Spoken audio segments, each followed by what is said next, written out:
Hello everyone, সবাই কেমন আছেন? আমার বর এখন গুড় কিনে আনছে, খেজুরের গুড়। একটা ভাড়ে হয়তো 10-12 কেজি হবে গুড়টা। নিচে 2500 টাকা খেজুরের গুড়। কেমন ওর ভিতরে এখনো দেখা হয়নি। গুড়ের চেয়ারাটা একটু দেখে নিই। এই যে দানাওয়ালা গুড়।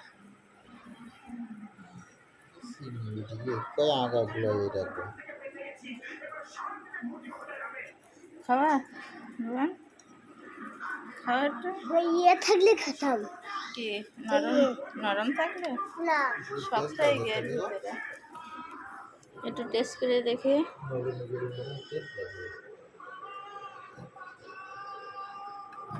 পুরো ভাতটাই এমন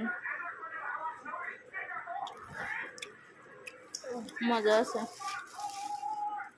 খেজুরের গুড় যশোর থেকে কিনে আনছে।